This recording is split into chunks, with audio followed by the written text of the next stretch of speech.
Big hello, everyone, and welcome to the HereticalsCast. We are live.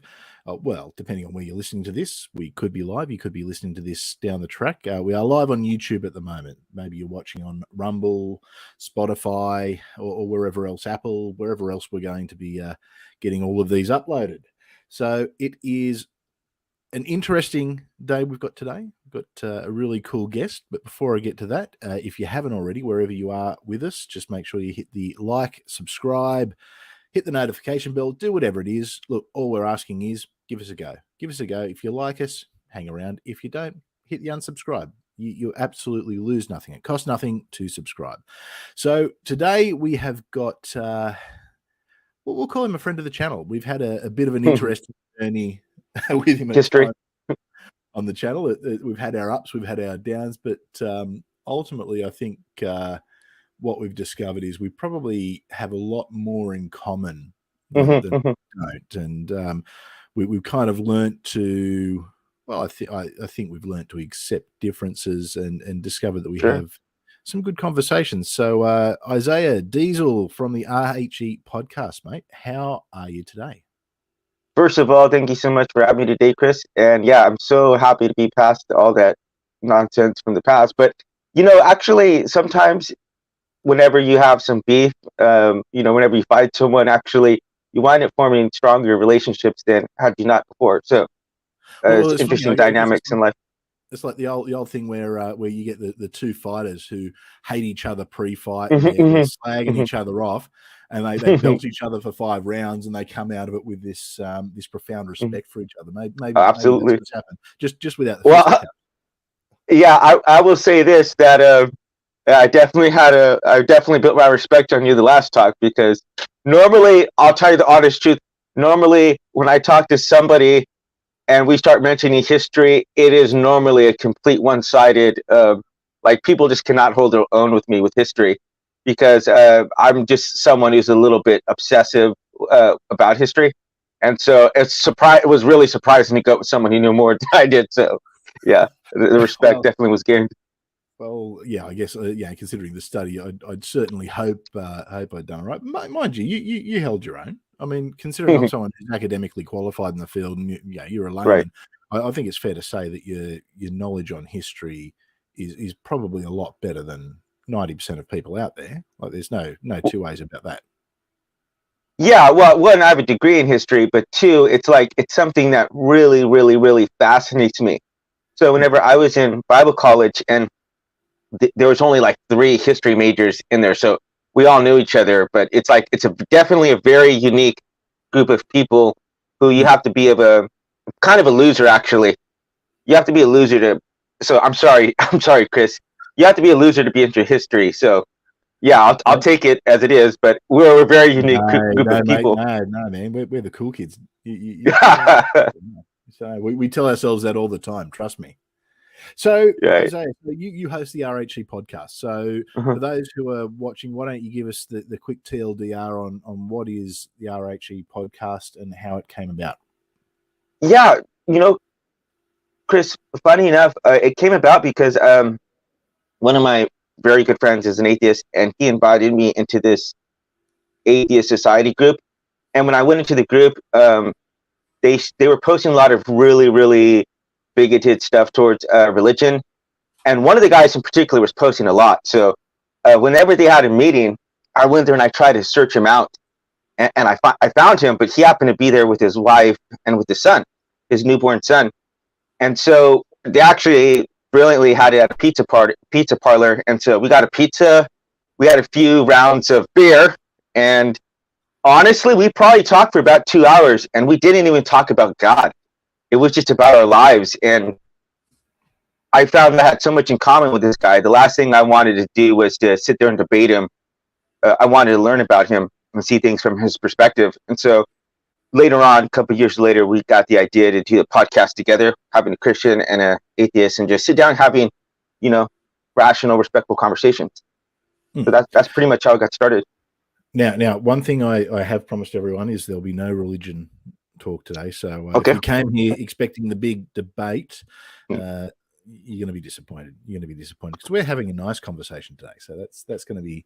Sure. Well, we all have nice conversations. Sometimes they get a bit heated and back and forth, and well, sometimes we have not nice conversations.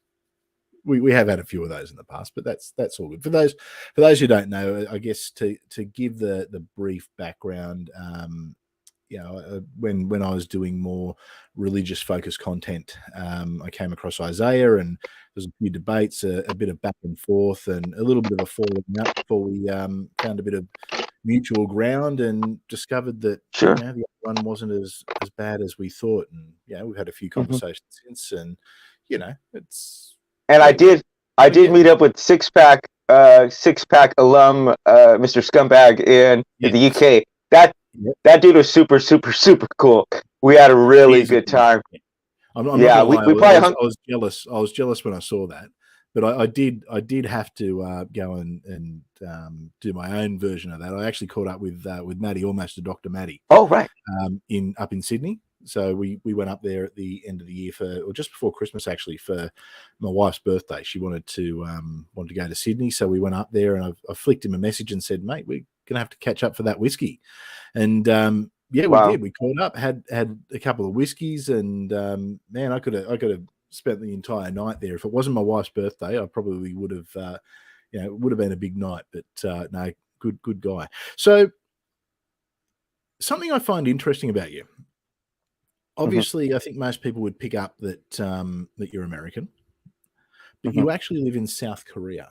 Now, obviously, family reasons behind that, and I won't get into that. If you want to, you're more than welcome to get into that. But I definitely want to talk to you about your experience living in South Korea as, I guess, well, an American, but someone from a Western perspective, because I think culturally, Australia, America, England, we've got a lot more in common than we don't. Canada, Canada's just North USA, isn't it? Right. Yeah. Just never tell a Canadian that. But well, they're technically American. So. Well, actually, you're right. They are. They're American. So how North American. So tell us a little bit about South Korea. I guess how long have you been in South Korea for? I've been here about 10 years, and there's a lot. I mean, if you do want to know a little bit about the history, how I got here, we could go into that. But I will say this: as much as you want to, I just didn't want to go, because I obviously know a few things from conversations we've had in private, but I didn't want to go out and dox your entire story. But you tell as much or as little as you want. Well, just very briefly, we grew up pretty poor on the east side of Bakersfield, California, because my parents were ministers, and they cared about serving people, man. That was the whole life was.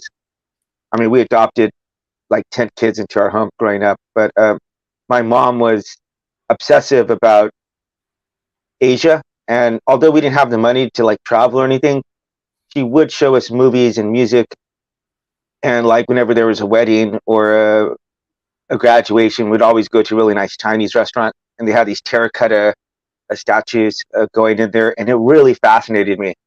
So when I got the opportunity to come here and travel, I jumped on it, and it's crazy because you will experience culture shock. And the odd thing for this, most people would probably think I'm making this up, but after living here for several years, I actually experienced more of a culture shock going back to America than I did coming over here. So yeah, I call myself an egg here, white on the outside, yellow on the inside. But in America, they would call me a coconut. They'd say I'm brown on the outside, white on the inside, because I grew up like Chicano, which is like Mexican American. So like I grew up in between two worlds, being Mexican and being American. So it was a little bit of a hard thing to navigate. I've written a book about. And tell me if I'm wrong with I guess this is a perception I've got from the other side of the planet, but in places like California, the Mexican culture is very much intertwined and ingrained in the local culture. So if you're from California, whether you're white or Mexican, there is a lot of crossover. Absolutely. That is absolutely true. Specifically though, California is very liberal, but it does have some extremely like conservative pockets, and I just happen to live in a more conservative pocket. So there Sounds was like a good a bloke. lot. I'm sorry. Sounds like a good Oh, bloke. sound like a. Well, you know what? I enjoy having a variety of opinions. Like my two best friends growing up, one of them was a 6'7", 300-pound white dude. He was my best friend, and the other dude was a 6'2" black dude. So we call ourselves the Rainbow Gang. We had like black, Mexican, and white. I grew up around a lot of diversity. So yeah, I would say what you just said right now is very true. White people love tacos in California, and like being bilingual is a definite plus. You can get a lot more jobs being bilingual. But the thing is that my parents didn't want me to know Spanish growing up, so they discouraged that, and they would speak Spanish among themselves, but they wanted us to be like, really ingrained into society. So So was that I, just to integrate you easier? Well, I guess in the Mhm. area you were in, was there much of a Mexican population there, or Absolutely, yeah, yeah, huge, okay, huge. But I mean, well, okay, well, put it like this: my dad didn't speak Spanish. My dad only spoke Spanish when he came to America. So he came right in the time of Operation Wetback. That's the actual name of the operation, where they would just arrest random Mexican people and ship them back to America. Ship them back to Mexico. I'm sorry, in America, even if they were like citizens. oh, okay. So how does that work if someone's a citizen? Okay, any chance you ever saw a movie Mi Familia? No, no. Because they show like Jennifer Lopez happens to be in it, and it shows her getting deported. I think hers was during the Great Depression, but yeah, she didn't speak Spanish, and she's an American citizen, and she got deported anyway. But that's what they would do. They'd round up people and they just ship them. They ship them down to. They put them on a train, very similar to what Germany was doing. I mean, they didn't kill them or anything, but as soon as they arrived, um, they just let them off. And It's called so Operation Wetback. Look it up. how long ago was all this going on? In my dad's lifetime. So, like when my dad crossed the border, it was going on. So So roughly what era? Because obviously you don't know how old your it's father is. 50s. I would say the 50s. Okay, so all right, Yeah, so 50s. not the brightest point in American history, obviously. Hmm. Okay, so that's interesting. That's really I actually never I knew that there was pretty ordinary racism in the 50s, Right. but The only point I was telling you about that it wasn't just a tangent, but it was because my dad could get hit by speaking Spanish in school and teased by his classmates. So for him, they wouldn't have saw the demographics changing from Latinos being 7% to being 40% majority in California. But they were doing the best that they could and to try to evaluate things the way that they could, at the time. yeah, But okay. obviously, it would benefit me a lot if I could speak Spanish right now. So all right, so if we move forward a bit, so I guess you always have been someone who's kind of grown up in between cultures. Is that Hmm. fair to say? Oh yeah, And it was a huge part of my identity or lack of identity. I wrote a whole book about it. okay, and okay, so I guess if we fast forward to 10 years ago, how do you find yourself in Korea? Well, it had been 15 years ago because I had an experience where I went back to America. I got divorced here in South Korea, but so I came 15 years ago, and then I just, excuse me, I'm so sorry. I had a lot of just not being comfortable where I was, essentially being uncomfortable in my own skin. So I talk in the book about there's this song that I love, and it says, "The faces of our enemies always change, but not the names; those stay the same." And so it's like I realized something, that I was running around to a lot of places trying to find peace and comfort and peace within. But I realized no matter where I went around the globe, like I was besides myself, and I was really uncomfortable with myself. And so I went to a lot of lands, and like I kept saying, if I go to this country, I could be happy here. If I go to that country, I could be happy here. And so it was a lot of bouncing around, a lot of bouncing around, going back and forth, and a lot of countries in between there. But it wasn't until about 9 years ago where I sought professional help and had a religious experience. And then I wanted coming back to South Korea. And my wife, after reuniting with her for 5 years, divorced, she got pregnant the night I got back. And our daughter just turned 5. So Oh, okay. Wow. she was born right in the Olympics. That was great. Okay. So you're in Korea. How did you find, I guess, give us a bit of an idea. I mean, you spoke about there was culture shock when you went back to America, but let's talk about the culture shock when you first land in South Korea. How does that, Mhm. how's that? So, you know what a faux pas is? Yeah. Yeah. So there's a faux pas. If you listen, I've done many faux pas. right. Faux pas is just, it means like a misstep. I think it's like French. But yeah, so you wind up doing a lot of faux pas, and then people are doing faux pas against you, and then you don't really know how to handle that. Like you take it personally, right?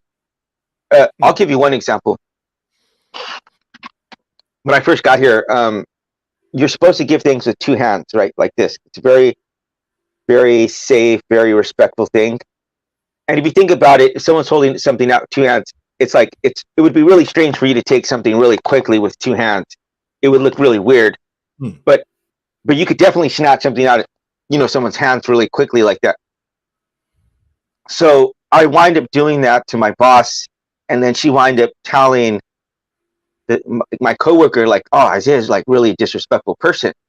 And I was like, "What?" Like I didn't know what she was talking about, and they explained it to me.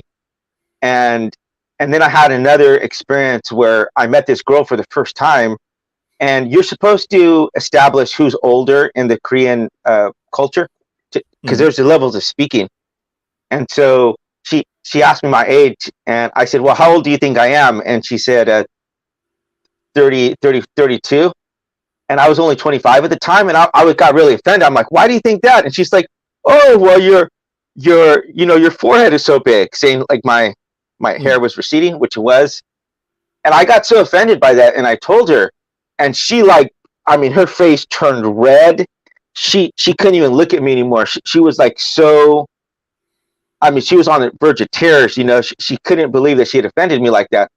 And I thought about the difference between the way that I was whenever I offended my boss to the way she was whenever she offended me. And she clearly had a bigger reaction than when I found out that I did that to my boss, So yeah. In the obviously there's going to be cultural clashes, and I know personally I would assume that. So with your boss saying, "Oh, Isaiah's really disrespectful," did your boss take into account, or does the Korean culture take into account the differences between cultures? Yeah, my boss, that lady, because I was working there when my mom passed away, and she wind up helping me out with my ticket and stuff. I worked for a lot of places in my life. I've never worked for a boss who's more amazing than that lady. So I will say, yes.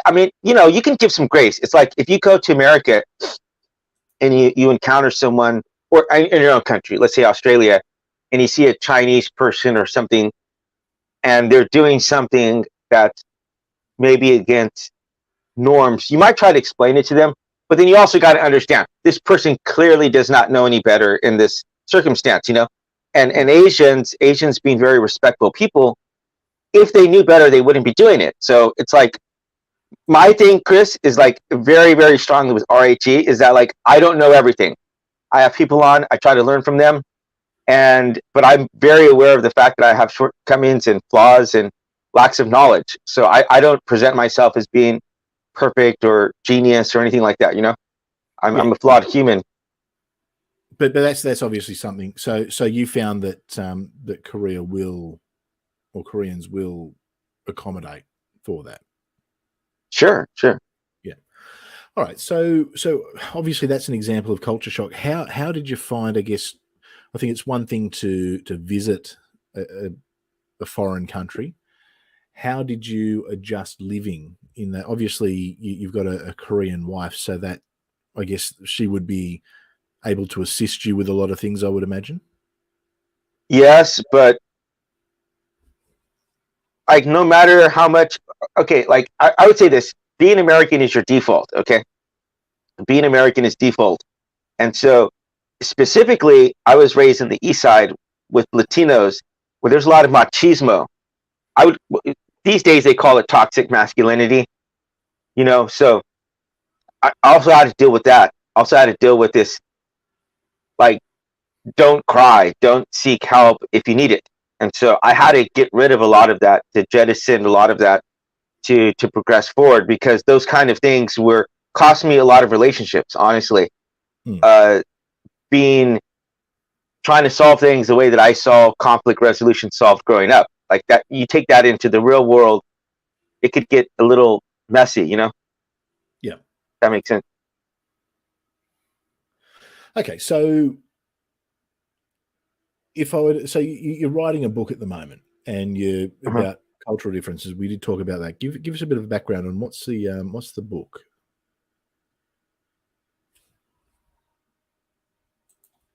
Well, the book. So through the podcast, we met a guy by the name of Jeff Scoop, who was a former Nazi, and he was converted by sitting down with a black guy who just treated him with respect, treated him with dignity and respect. And this guy would do things like, these Nazis were these KKK members, like they couldn't rent a bus because no one wanted to rent it to them, and so he let them use his bus, his tour bus, and like he would help them out, he would help them out, and he treated them as equal and with respect. And so basically that has been my whole philosophy in dealing with people, is like, no matter if we disagree or agree, let's just try to respect and help each other wherever we are along the way on our journey.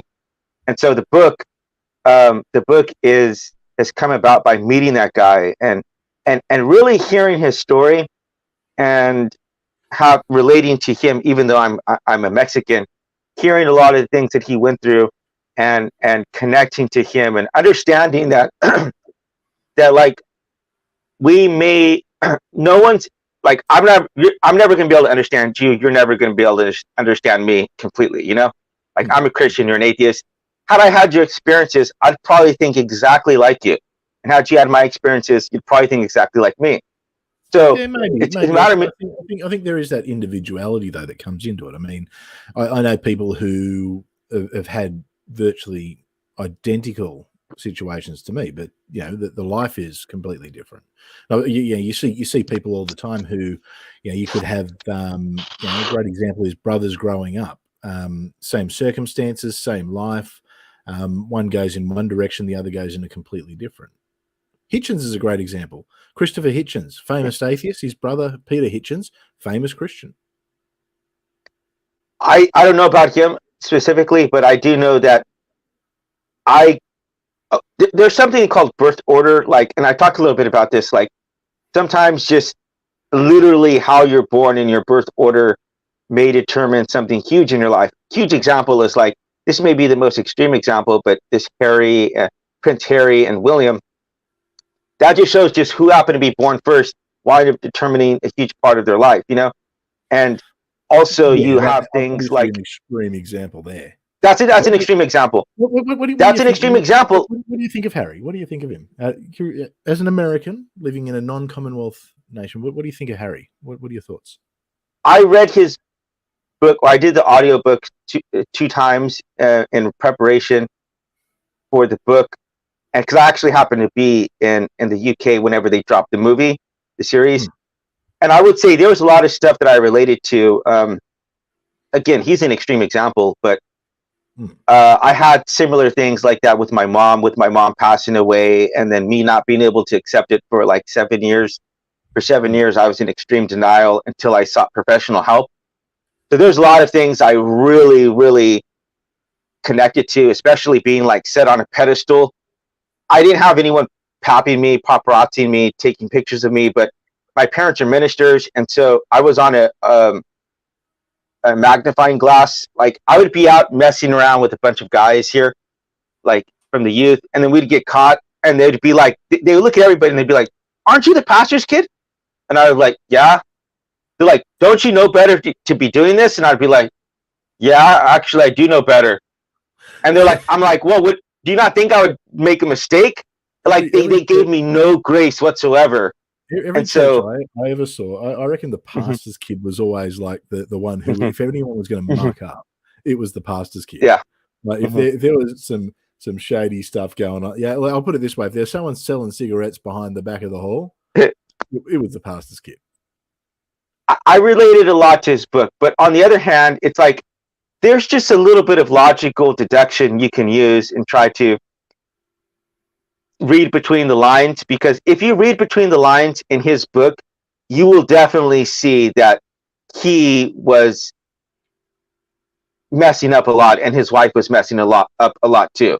So it's not like any person who tries to paint a picture, they're like, I'm white and you're black, or I'm red and you're like, you're on this, you're blue and we're like, I'm just totally right. I already know that they're totally full of shite. Because if anybody says like, if my wife is 100% of the problem, I know beyond any doubt it's like 70-30 or 80-20. Like it's never 100% zero. But I mean, I will say I'm not a fan of hers. I cannot stand her. I think she's just treated the world. I'm not a huge fan of Harry. I feel sorry for Harry. I think he's someone who had an upbringing that most of us could not comprehend. And I think especially being he's always going to be second fiddle. He's never going to be, the one who inherits the throne. He's sort of being trained as the backup for a job almost. His brother's going to be the king. Spare. He's spare. Yeah.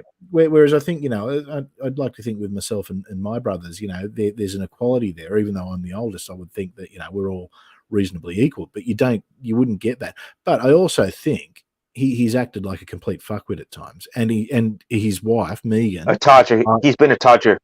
He's been a todger. I only learnt that word today, incidentally. But Megan, I think she's a classic example of one of the woke Hollywood actress who just finds victimization in everything. That's I really get that impression of her. And they released. I liked her in Suits. I thought Suits was a brilliant show, and I didn't even realize that she was mixed race. I know, me too. I thought she was white.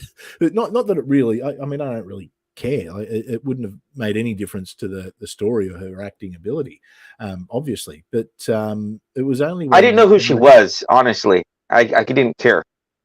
Oh, look, I'd seen the show. I'm a sucker for lawyer shows, so I was familiar with it. I'll be honest.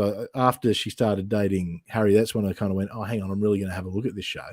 And when they mentioned, when they were getting married, and it's a mixed race, and I'm thinking, oh, hang on, mixed race. I was thinking like she might be like part Mexican or something like that. And when they then mentioned that she was half African, I was like, serious? Oh, I wouldn't have. But then I guess when you look, you see it. But I think, yeah, I just never picked it. So sorry. Oh, you're right. No, I do gotta interject because my daughter is half Mexican, half Korean, and so people who are mixed races and who are seen by either being mixed or half and half. I don't see my daughter as being half Mexican or half Korean. I see my daughter as being 100% Mexican and 100% Korean. And so I don't see her as like some kind of mix or half breed, because they have a really big problem here in South Korea with people who are mixed. So I just have a problem with it. That's obviously something that's going to touch home for me. But that being said, it's like they do a lot to uncover some of the racism that exists inside of the crown. And I will say this because I touch on this in the book. I went and saw some of the royal crowns, the royal jewels or whatever, over in Kensington Palace. And although I didn't see the scepter that the Queen has, the King has now, that thing was found in South Africa, and the jewel, and that thing's worth $2 billion. And I highly think that's India, because India's been trying to get that back for years. India, okay, yeah, but the thing is, okay, so India, but I made a mistake. That's interesting. India have claimed that jewel, and yes, it was given. It was actually given by one of the Indian emperors as a gift to the English royals. But that was then, prior to that, that was absconded from the Mughals, and it was before that was the Persians. So that jewel's that's been a little bit everywhere. So it's just basically, it's been taken from one group after another. So originally, I believe it's probably come from Africa, but by way of Persia and the Silk Road. So we may not even be referring to the same thing, because I looked at the royal jewels and crowns and all that stuff. There's like 25,000 precious pieces and stuff, and a lot of that, what I'm saying is, a lot of that is taken from countries who could use that, such as South Africa, where they had mines set up. And so I actually did a lot of research, probably 200 hours of research into this book, and that was one of the most disturbing things, to see the places in which these royal crowns and royal jewels. I use royal because they're just people who have convinced people that God wants them to be in this position, to be able to loot and to take stuff from other countries. But well, maybe hundreds of years ago, not so much anymore. Well, okay. Still, though, they've enriched themselves at the. I wonder if we want to go down this route with talk, because I did write a book about Haiti as well, and about how Haiti. I know nothing about Haiti, so. Well, France, Oh yeah, I know. getting slaves. Yeah. But what they did, what France said, is that they forced Haiti to pay back not only the cost of their slaves, right? They got to, because they lost their property, but they said, we would have made this amount of money in this X amount of years, and you got to repay us for the money that we would have made. And so basically Haiti had to repay those, and it just got paid off this last century. So, there's a lot of, the book is also dealing with things like that, like injustices in history. That did happen in England as well. That yeah, sure. That was part of when the emancipation happened. In order to stop, I guess, slave owner revolts, they said, "Well, we will compensate you." Right. Yeah. But okay, so say this jewel from South Africa. Well, who should that go to? Well, it was found in South Africa. I'm pretty sure especially because of the fact that they colonized the place for, how and I don't know the history of South Africa, but it's like, that's the least you could do. You've been there, and you've had an apartheid system that's kept people down, and it's been repressive. So it seems like that could be the minimum that you would try to do in a situation like this. And I also talk about here, like in South Korea, you have the Dokdo Islands, which Japan is claiming is theirs.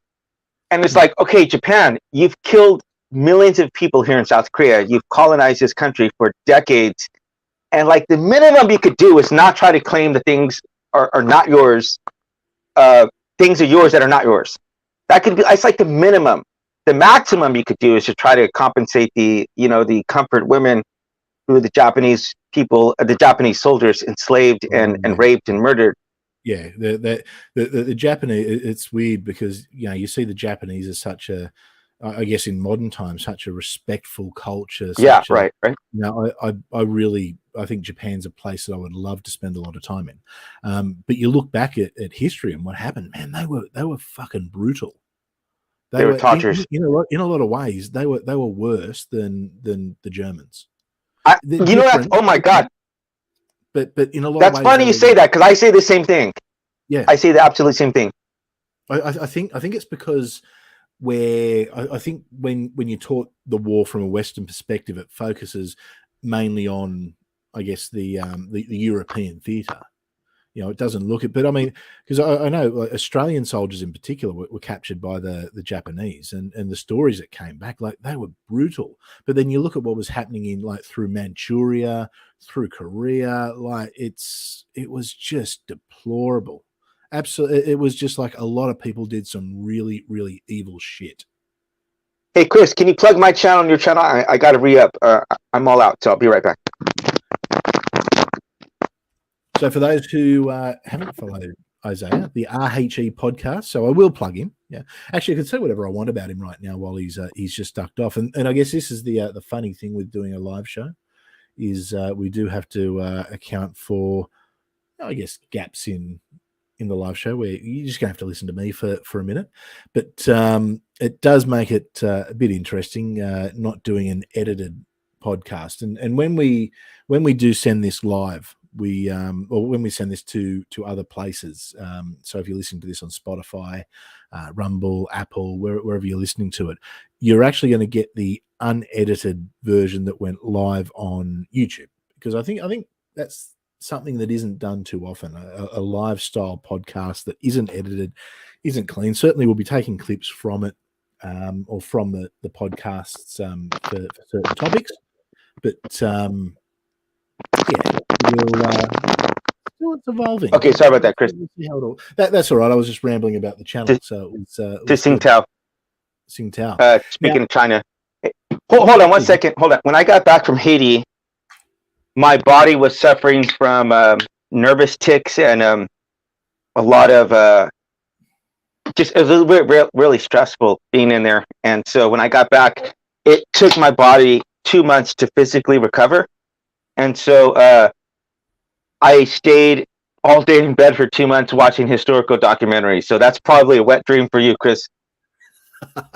Yeah, seriously. Look, it probably would be actually. I love I love different aspects of history. It's funny, and obviously, I went on to study it academically and do it professionally, and funnily enough, it's only recently that I've decided to walk in a different direction. But history, right? No, I've law, actually law. Yeah, law. So instead of completing the PhD, decided to complete my law degree instead. So just something a little bit different. But my sister's a lawyer. Okay, must be a good person. Yeah.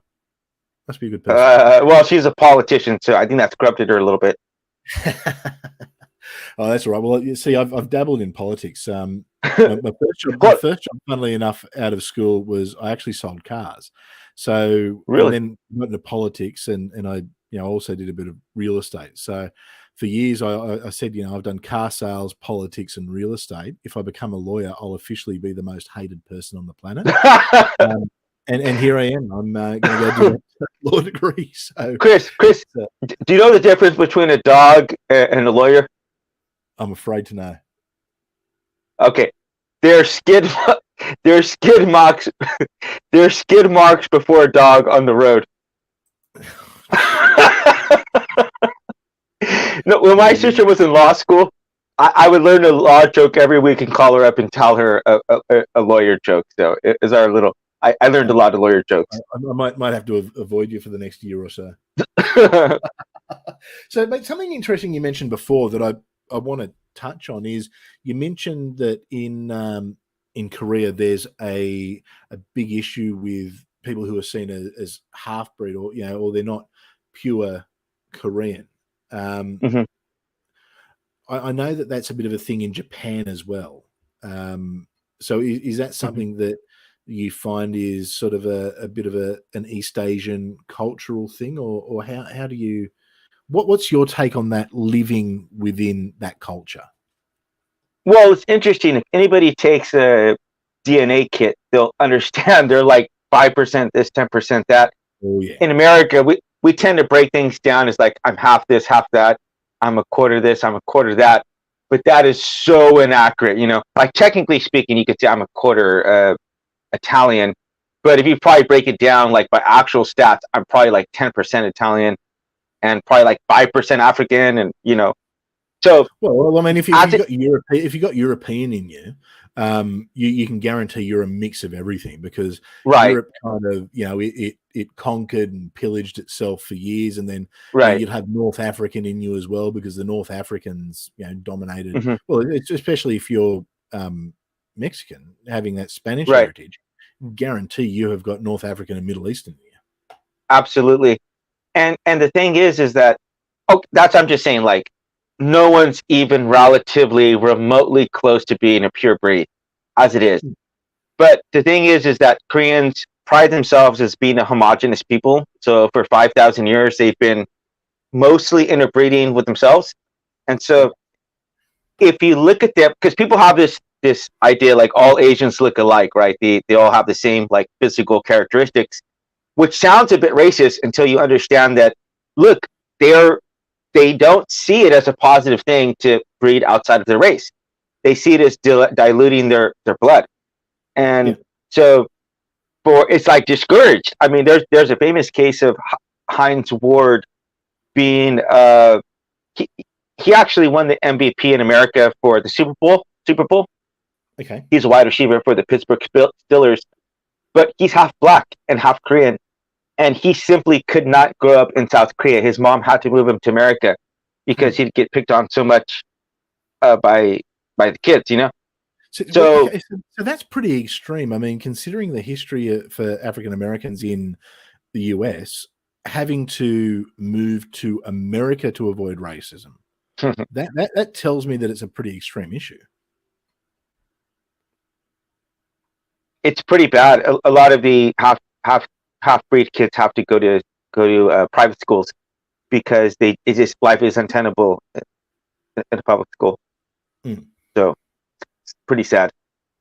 This is why I got to tell you this, which is why I feel so compelled to write this book, because for me, not speaking about these issues, like just it directly impacts my daughter. So if my daughter was 20 years old right now and I could have a conversation with her, which I can't right now, but if I could, I would want to tell her that, look, I tried, Leah.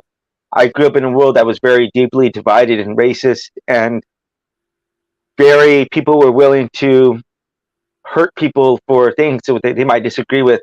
But Leah, I tried to do what I could to humanize people from both sides of the aisle, you know?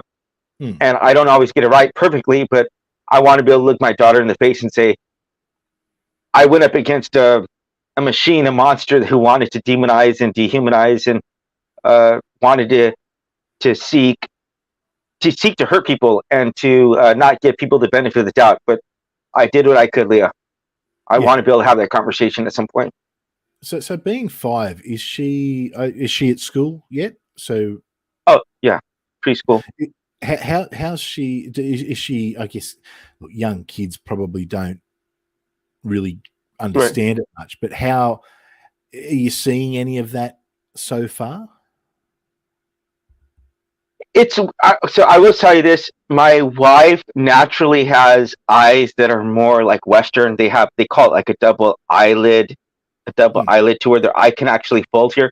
The technical term that they have for Koreans is the epicanthic fold. We call it slanted eyes, but that's what they call it. She naturally has eyes that are more towards Western eyes, like they naturally fold, and so Leah has these gigantic.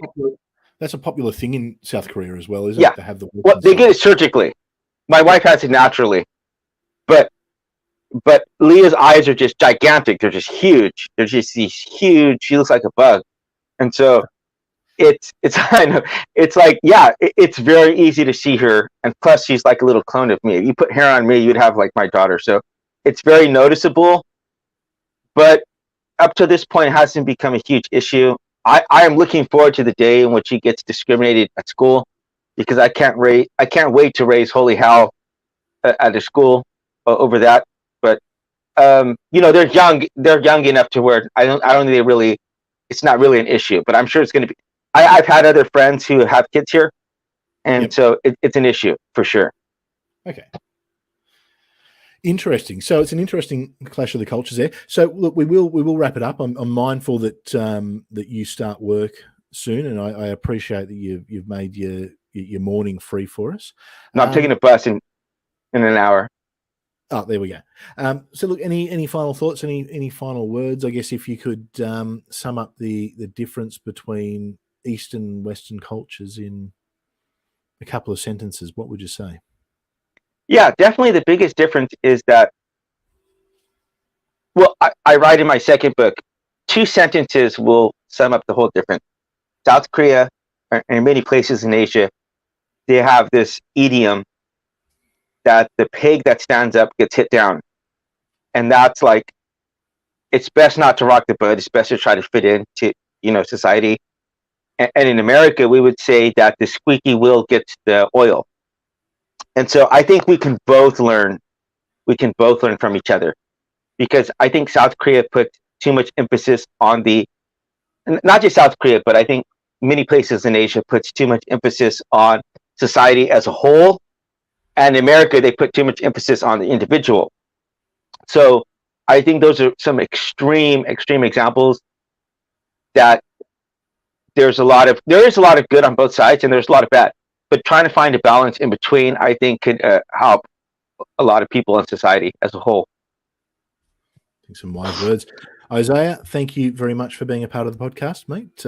People who are, wherever you're watching or listening to this, there is links down below, so you can follow Isaiah on Twitter or on, or obviously, the YouTube channel. Thank you for coming on and being a part of the podcast. Yeah, thank you so much, Chris. And I'm so glad that we are past everything in the past. But I will say this, because we're history majors, so we're probably going to always remember it. We're probably going to always bring up the past. But I will say this, I am trying to get to Australia this year. So hopefully I could go there, meet you and Matt, and have a few pints of Foster's together. I think that would be great. If you can find, I'll tell you what, if you can find any pub that sells Foster's in Australia, I'll drink it, because you won't. I'm holding to that.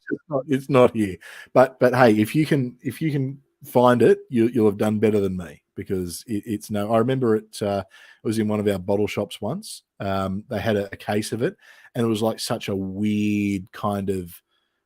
It was just something that we'd never seen. Like we all know what it is, and I think everyone's had to try it once, like years ago. It's terrible. It is really bad. There's a reason we sent it overseas.